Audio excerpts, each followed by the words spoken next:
Hello and welcome back to the Portsmouth Comic Con Podcast. I'm joined today with Lucy from the heroes at Dream Team Portsmouth to talk about cosplay. Everything, the in-betweens, the do's and don'ts, why it's such a fantastic community, why cosplay is such a big part of Portsmouth Comic Con as well. So, Lucy, welcome to the podcast.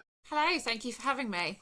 It's going to be a fun chat, and you're very welcome. I'm grateful for anybody that gives up their time to talk about this amazing event, but especially when it comes to cosplay, because it is such a huge part of any Comic-Con event. So before we dive into the amazing Dream Team, what's been your origins with the world of cosplay, Lucy?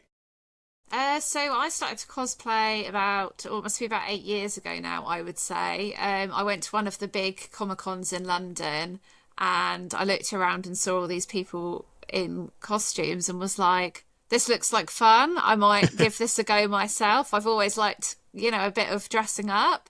And then I just started getting into it really. And now here I am all this time down the line making my own cosplays. I'm at that point. So yeah. It's for me. It's always been such a wonderful part of any con. It's seeing your heroes and stars from the TV and films there in real life, and to get there and be lost in that part of the weekend. It's always been fun. What was the first character that you unveiled into the public, Lucy? It was Daenerys from Game of Thrones. Wow. In quite possibly the shiniest, worst wig that anyone has ever seen. But that was my way in. I just was really interested in Game of Thrones at the time. And yeah, I enjoyed being a strong female character.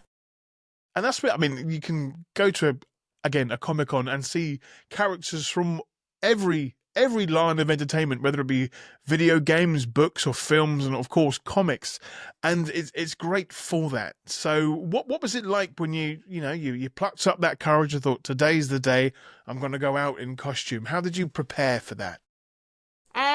Well, I basically had bought a cheap wig that I found online because I didn't really know where to start. And then somebody was selling a second-hand costume close to where I live as well, a friend of a friend. So I bought that from her and then just kind of threw it all together, really. It was a bit of a whim, your first cosplay. It's probably the same for lots of people because I just didn't really know what to expect.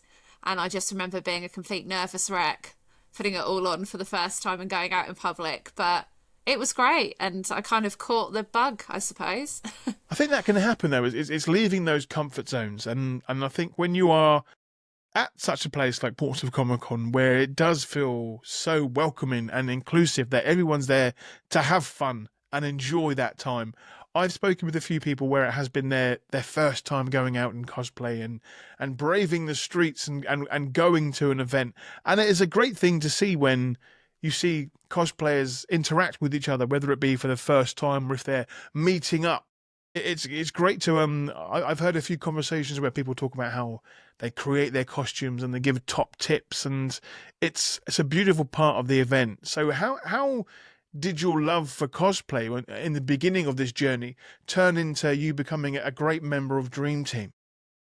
Well, I joined a few groups that did a bit of charity work just in costume, because by that point I had started to dress as a princess and everyone seems to love Disney princesses. And also I'd started cosplaying Black Widow as well.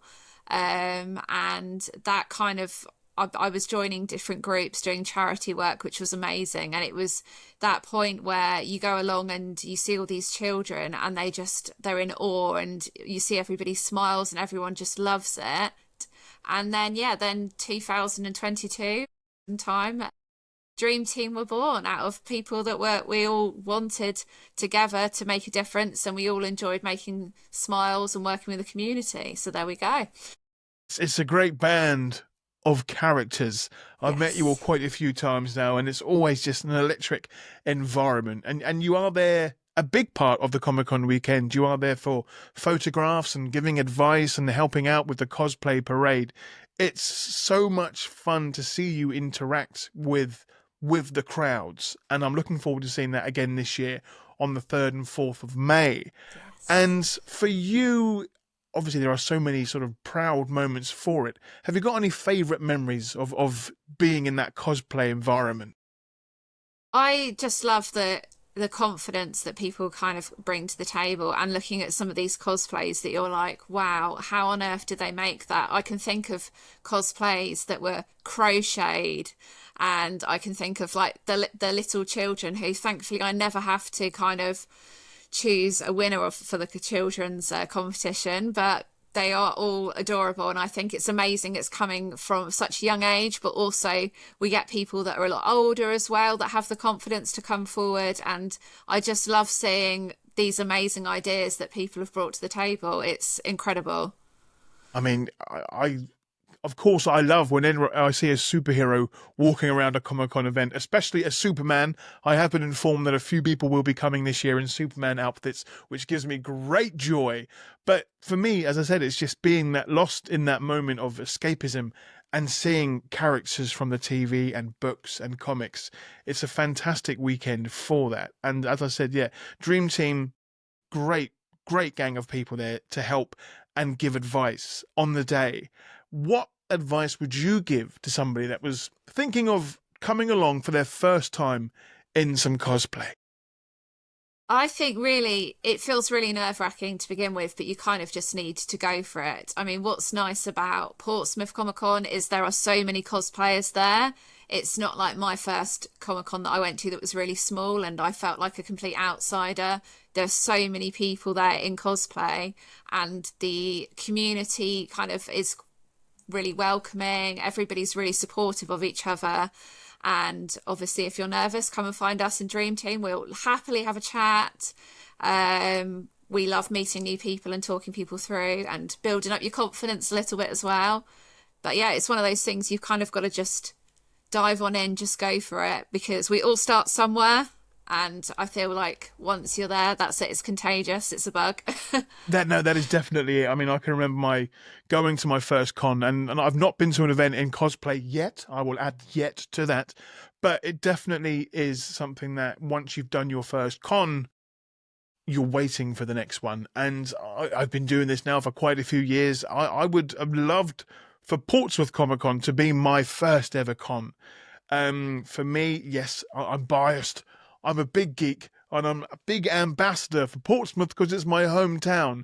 And the fact now that we have our own Comic-Con and that it's doing so well brings me so much joy to see how it has evolved over the years. And that's all down to the team, down to Nick and Kurt and Dream Team as well, for making the cosplay element such a huge part, because I've never been to an event where there have been so many costumes. I've been to London. I've been fortunate enough to go to San Diego Comic Con, and yes, there were lots of costumes there as well. But for me, Portsmouth, there's such a great variety of outfits there. It's such a fun time. How many outfits do you think you've put on over the years, Lucy? Gosh, I probably could not even begin to kind of work out how many it was. Probably far too many. I started out my cosplay journey trying out lots of different characters because I was trying to kind of find the ones that I was the most passionate about and that I enjoyed the most. And since then, I've kind of put my own spin on certain characters. Other characters I've kind of moved away from going forward. So probably too many to count, to be honest with you. Which one were you most excited to unveil?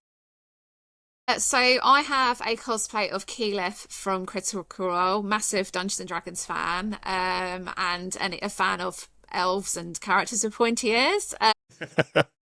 And that was the first cosplay that I'd made most of it myself, and I spent ridiculous amount of hours because I don't use my sewing machine. I'm terrible. I like to do everything by hand.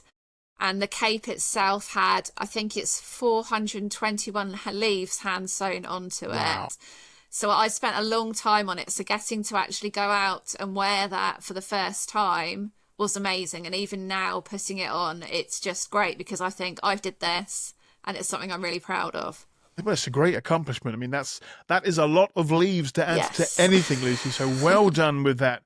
And what's been, there's been a few, I'm sure, times when you've had mishaps with costumes over the years. How can one prepare for a situation like that at a con, Lucy? Well, I can think of a time that I had a sword, for example, and within 10 minutes of being at Comic Con, it broke. It was a nightmare. I hadn't even had any photos taken of it, so it's really upsetting when that happens. The best thing to do, I always try to take some emergency supplies with me anyway to a Comic Con, which is not great when you have to carry a bag around, but it is more practical. I always try to make sure I've definitely got safety pins on me, some hairpins and cable ties at least. I have carried around super glue before, but I wouldn't always recommend that because it's not always a safe option for fixing things on the go. But luckily, lots of Comic Cons have got people that can help. I've seen people go around with little backpacks with repair kits inside. At Portsmouth itself, in the Dream Team cosplay area, we have got an emergency box. And last year we were cable tying even shoes together for people to kind of get them through the rest of the day. I did see a few moments last year where there was sort of hustle and bustle, where capes and shoes and weapons were being repaired or replaced. It was like it was an exciting little corner. I thought, I kind of want to see what's going on there. There's magic literally happening. But that is, again, that's the part of the community spirit, is that if you're having problems, come and let somebody know and we will do our best to fix it, which is wonderful. What have been some of your favourite costumes that you've seen on other attendees in the past, Lucy? Oh, I really liked, I can't think it was last year or the year before now, they're all blurring into one. I've been to so many of them. There was a young boy and he was dressed as R2-D2 and his mum had made the costume out of one of those collapsible laundry bins. Wow.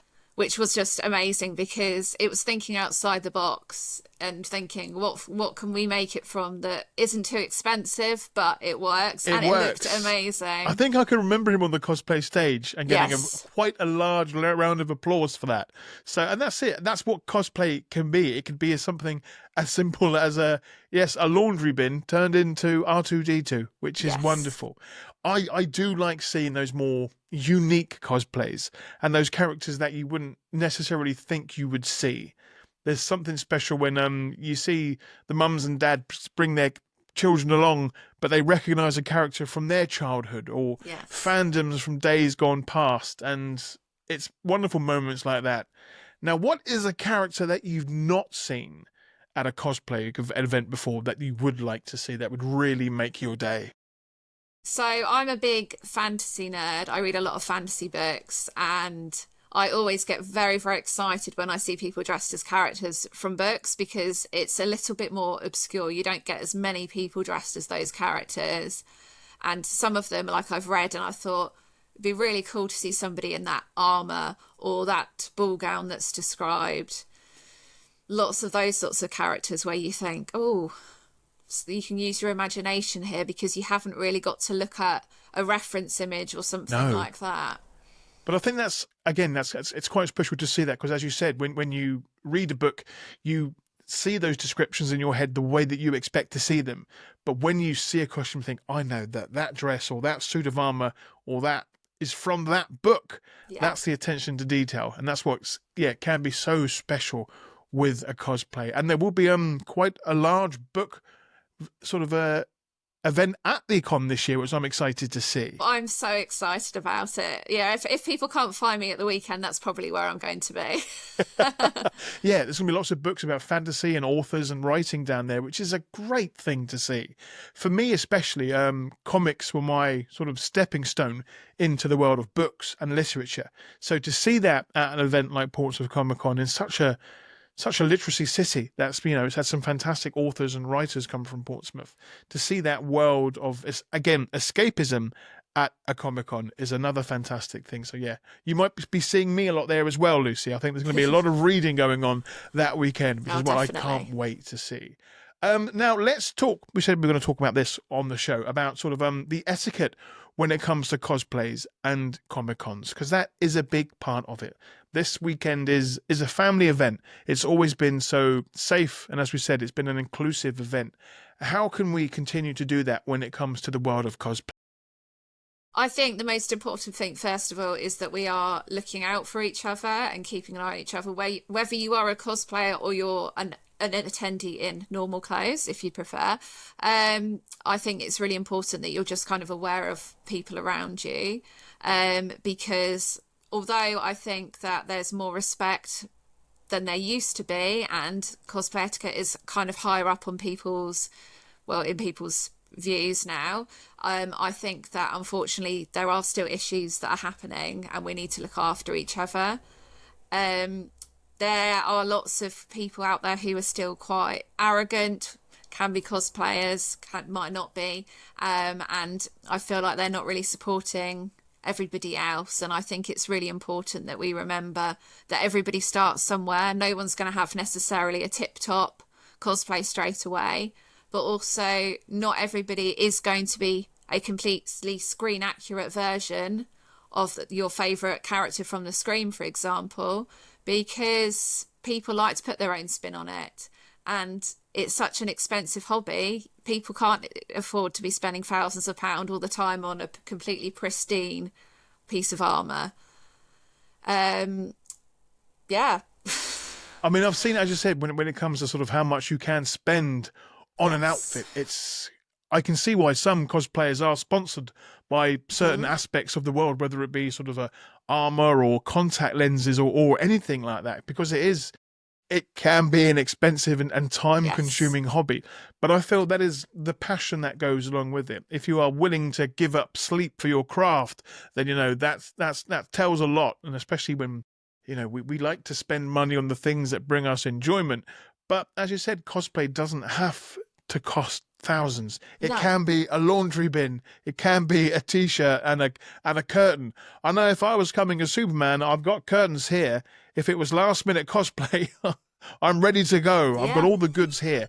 But as you said, it is a community. It is about bringing people together. And myself, I haven't seen any negative environments at Portsmouth Comic Con. I know that it has happened at other events and there have been situations, but as we all do, we learn as we go. We need to have a clear line of communication as to what is right and what is not. So what do you feel would make for a great cosplay experience when it comes to all the do's and don'ts? I think do compliment each other, especially if you see a cosplay that you think, wow, that's really good. Don't be afraid to compliment people, because I think that's really important, and that can be enough to kind of make somebody's day, I would say. I know that's made my day before when somebody says, I love your cosplay. Ask people before you take photos. There are many pictures online of me where I am either making a really weird face, which I do quite often when I'm talking, or with a hot dog, for example, in my mouth in a cosplay where I'm trying to eat my lunch. And it's really important that you do ask cosplayers for their photo. You'll get a lot better picture that way because they'll be posed and they'll be ready. I mean, I think when you say talking about consent, I think at my first con I ever went to, there were so many people there in fantastic costumes that I wanted to take photographs with, but I was a little bit too shy back then to do so. So I just didn't take any pictures at all. Then I kind of realized over the years that some cosplayers want to be in the photograph. They want their hard work to be displayed. So yes, as you said, that consent is a massive part of it, because as you said, you could take a better photograph, or you could plan a pose, or you could try something a bit more fun. So yes, that consent is a huge part of it. And the cosplayer will feel more grateful as well. And most cosplayers, as you say, will say yes if you ask, can I have a photo? Because they want that hard work captured, and it makes them feel appreciated as well. So they'll obviously feel grateful for that. And I think that you'll probably get a much better photograph, as you said, if you asked and get a better position or a better location. There are some fantastic steps on the Portsmouth Guildhall which make for some great photography locations, and you'll see people at Portsmouth Comic Con taking photographs all weekend. There will be professional photographers, there will be people taking pictures on their phones. So ask those important questions. Ask for that. Say, is it okay if we stop you for a photograph, or can we plan something else? It's again, and I feel that way that almost breaks the ice a little bit as well. So you can then start asking questions about the cosplay, or ask them about why that character is their favourite. So that's very important too. What are some of your other your do's and don'ts for cosplays at Comic Cons? Don't touch a prop or somebody's cosplay unless you have asked them. Lots of times people might have a fragile costume or a fragile prop and they've spent all that time and effort and money into it, and obviously it could easily get damaged. I would also say in terms of that as well, make sure you're aware of your surroundings, because obviously it does get busy, but bear in mind that somebody might be walking through in some foam armour that's very, very delicate. Please don't squash them, or, you know, just be aware of people around you really with that. And I mean, I've seen some huge cosplays in the past and some fantastic costumes, whether it be sort of battle armor or robots or giant Chewbaccas on stilts. Yes. You can hear a lot of stuff coming your way sometimes, but as you said, it is such a busy event that you do have to be aware of your surroundings. So I have seen some cosplayers before in the past travel around with a buddy saying, mind your backs, coming through, we're trying to make our way through the event. And again, it's that moment of being a little bit more social and saying, excuse me, can I get past, or can I look at your costume? Can I get a close look at that prop that you've created? And again, that just brings up a nice clear line of communication about how things get made and makes it, again, a more enjoyable experience. And we've seen a lot of costumes over the years. I've seen a lot sort of evolve as it goes as well. There have been some costumes that possibly wouldn't be slightly family appropriate for some Comic Cons that I have seen some events. I've not really seen much of that at Portsmouth Comic Con, but I think where it is a family event, essentially, behaving appropriately is a big thing, you know. And I mean, we have seen some situations before where it has gotten out of hand, but it has been stopped quickly. Yeah. What is it, or why do you think it's so important that this Comic-Con stays such a positive and family experience? We ultimately want everybody to feel happy and feel safe, and everybody at the end of the day is there because their shared interest is that whether they like the same comics or the same franchises, people are all there for the same reason. And we don't want anybody to feel uncomfortable. We want people to feel like if they are having a problem, that they can approach somebody and ask for help. If they're feeling uncomfortable, they're able to ask again. They can ask people for help. And everyone then comes out of it feeling like they've had a nice, fun, busy day, and then can spread the word about Portsmouth Comic Con. And that's it. There are so many fantastic people there that are working. There are volunteers that are constantly walking around Portsmouth Comic Con, making sure the event goes as smoothly as possible. And if a problem does arrive, it gets fixed very quickly. Yes. And again, that's a fantastic part of why this event, I feel, just simply gets bigger and better each year, is that the cast and crew behind the scenes and the people, the heroes that are walking across the Comic-Con floor each day, are making sure that everybody is having a good time and problems get solved quickly. We've mentioned weapons a little bit. Now, I've seen a few weapons in the past that look incredibly accurate. I've seen a few of these military type costumes, which can sometimes cause a problem. I know some events in the past, sort of, if you are thinking about coming to an event in an outfit that does look very accurate, to those outside of a Comic-Con experience, they might get a bit confused. So what would you advise be for those that say were traveling to an event or bringing weapons of any sort? What's the best way to work around that? I have up in my attic a 6-foot Aquaman trident. Now, bear in mind that obviously that's probably the biggest weapon that I have had, and it's obviously not real. But even so, because I didn't want to cause any problems when I was travelling on the train, I've fully wrapped it up so that people couldn't see what it was. I think I used multiple bin liners together with some duct tape, and then I did the same coming home as well, because ultimately people can worry, especially if they're not aware that there is a Comic-Con going on. And understandably, there are lots of guns out there that may not have this orange safety tip on and things like that. So it's worth, if you are travelling to Comic-Con, if you can try and hide those props as much as possible to help the public feel safe, please do. At the same time as well, if you're coming to a Comic-Con, it's really important that you check what their policy is for props, because you don't want to get all the way there and then them say, this isn't safe, you can't come inside with this. I think I've seen the as you said, those brightly orange tips that go onto weapons and labels that sometimes say this is a weapon, this isn't real, which is important, because for some people it's not about knowing what is fiction and reality, but it's just seeing something and thinking that looks real, maybe it is, which could cause many a scene. So as you said, that's some fantastic advice about not alerting the public to something that could be seen as something else. But as you said, the staff at Portsmouth Comic Con are fantastic. There is a security process when letting guests in, and if there is something there that doesn't look quite right, it's going to be brought up in a professional manner. And of course, if you see anything at an event and you're not too sure if it should be happening, by all means, look for those professional members of staff that are there to help this experience even more enjoyable. So don't, as you say, sort of, the classic line we hear on the trains all the time, if you see something, say something. Yeah. And that goes for any sort of behavior at an event.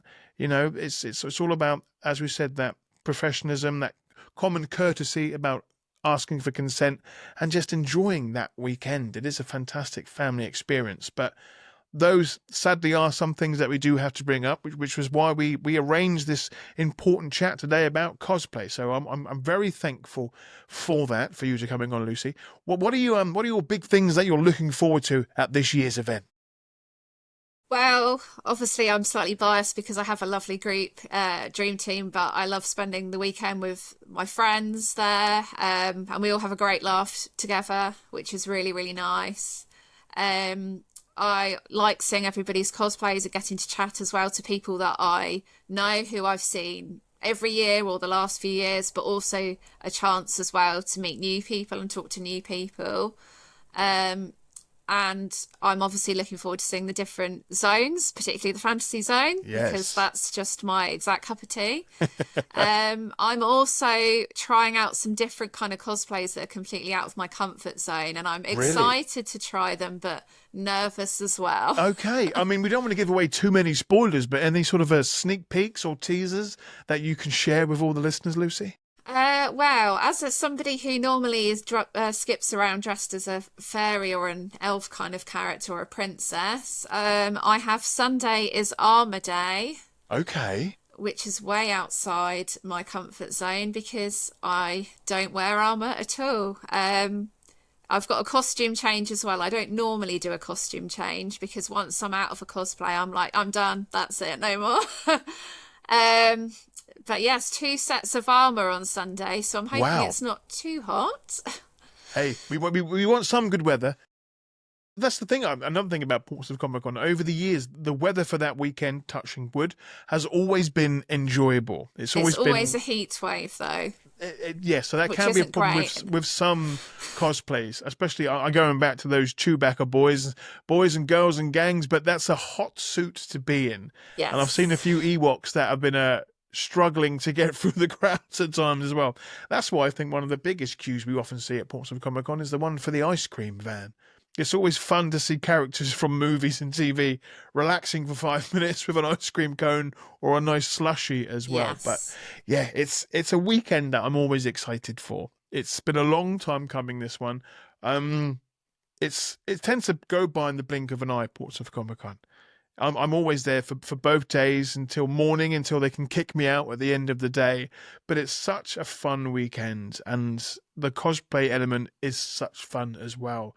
I'm looking forward, of course, with it being Star Wars weekend, there's going to be lots of Star Wars cosplay. There's going to be a big Ghostbusters presence as well, with the Portsmouth Ghostbusters and the Southend-on-Sea Ghostbusters. We've talked about favourite costumes that you've seen over the years. Which one has given you lots of laughs or lots of enjoyment? The one that really surprised you? Oh, we had one year, we had a little cosplay duo that were dressed as peanut butter and jelly sandwiches. That was quite fun. Yeah, they were like sandwiches, weren't they? It was just a big piece of bread. Yeah, See, yeah, that was good. It. That's what a cosplay can be. It's something serious, something fun. It could be something as simple as a hat or a t-shirt. Exactly. yeah, cosplay, it's evolved so much over the years, so much so now that it has become, an entertainment business. We've seen some cosplayers around the world getting very, very famous, doing some fantastic things. Costume haven't you created yet that you would love to? Oh, that's a tricky one. Well, I really would love to possibly do a Glinda from Wicked cosplay. Okay. I was a massive fan before the films and had debated a big puffy Glinda dress. But I've been thinking over the last few months, I'd quite like to do one of the ones from the film, but it does Okay. require a lot of beading and a lot of ruffles, so I would have to be very patient for that to happen. Yes. And knowing you, those stitches would be done by hand as well then, Lucy. So, yeah, Yes. well, you've got the new film coming out. Is it this year, the sequel to that one? Yes, November, yeah. So 2026, I will be hoping to see you then. Yeah, you can get that dress finished and ready. You've got the time now, because some people, I've seen sort of exciting stories where they make their costumes a week before, or they make changes to it, or they plan months in advance. What are some major tips for people that are thinking about creating their own cosplay? I know now we're only a few weeks away from the event, but what advice would you give to those that were attempting to make their own costumes, Lucy? I would say do allow yourself enough time, because I'm not as bad as some people who I know have literally still been sewing on their way to a convention on the train.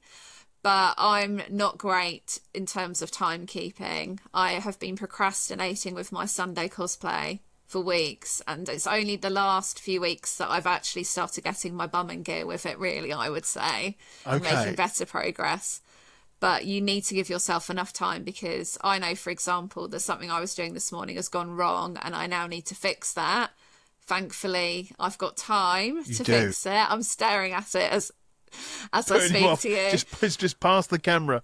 But I Yeah. think that's the attention to detail that fans and cosplayers and creators have. I mean, yes, if you wanted to, you can go online and buy some fantastic Yes. costumes. But I've spoken with some people in the past, members of Dream Team, and people that have arrived in fantastic costumes. And there was a really, really good Blue Beetle costume last year, which had the claws coming out of the back. It lit up. It was a fantastic, almost like carbon fiber.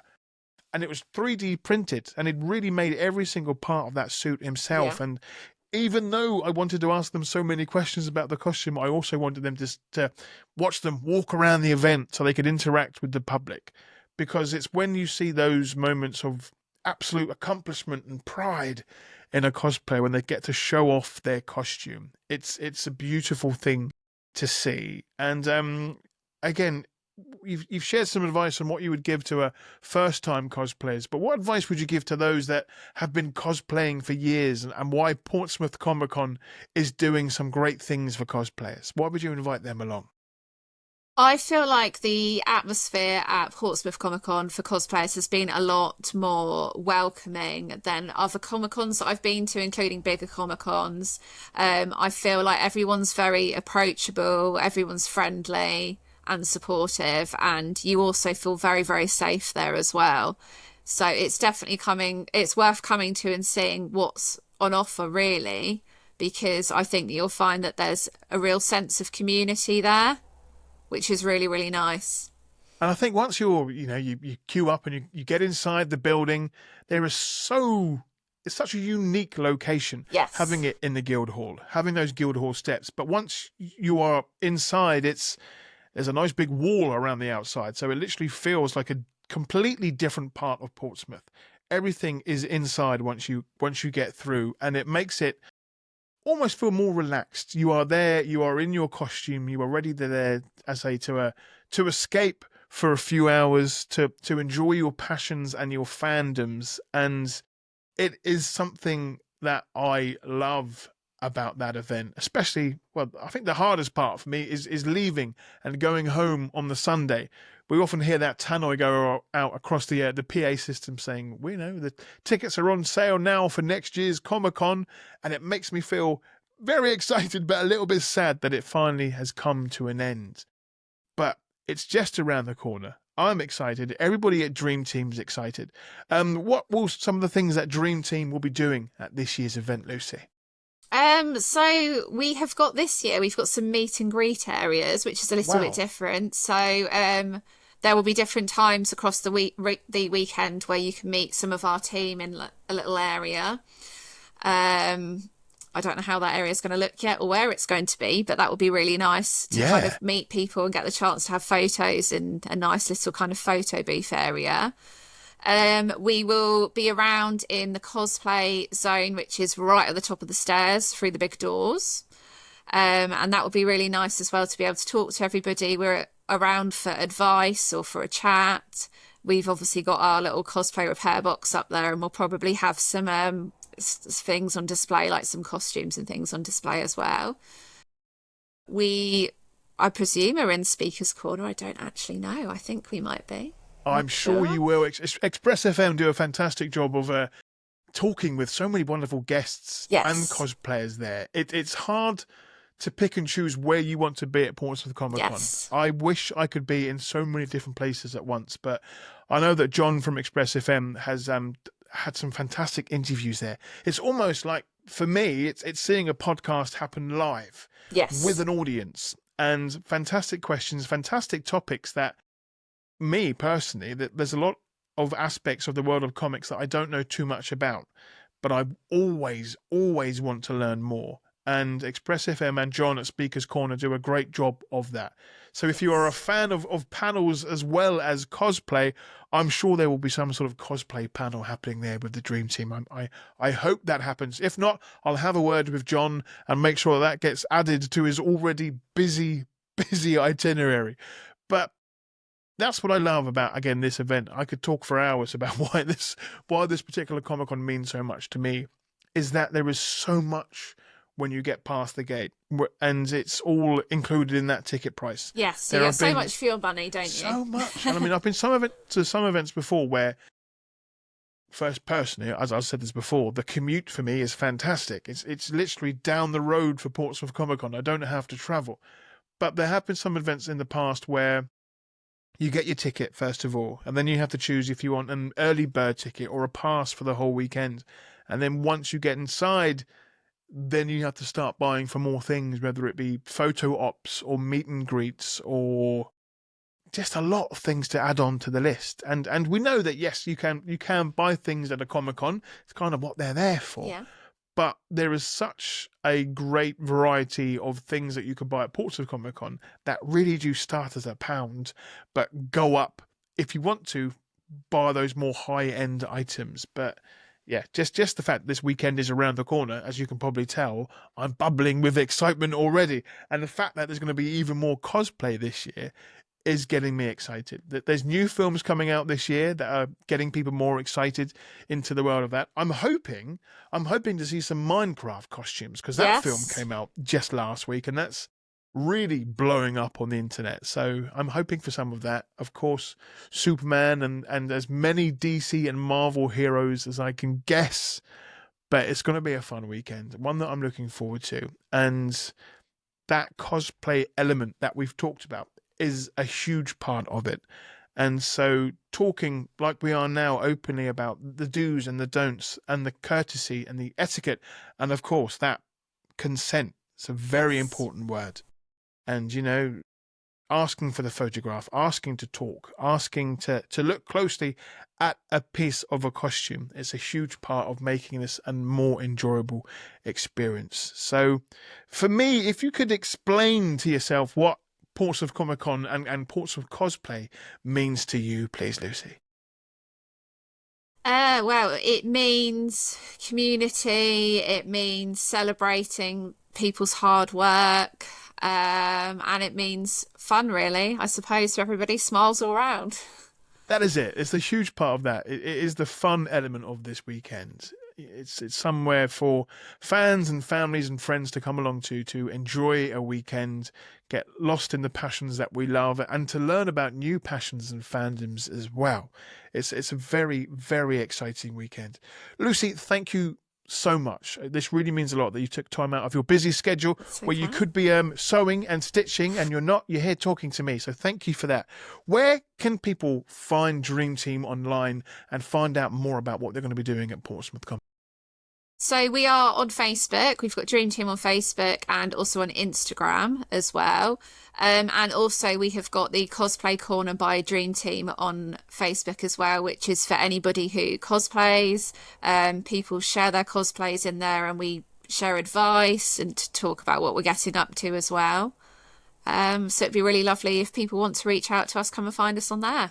Superb. And all the links to those pages will be in this podcast as well. Lucy, thank you so very, very much. Not just for your time today, but for you and all the other extremely heroic members of Dream Team that make this weekend so much fun. I'm grateful to all of you. So thank you, and we'll be seeing you very soon. Yes, thank you very much. See you then.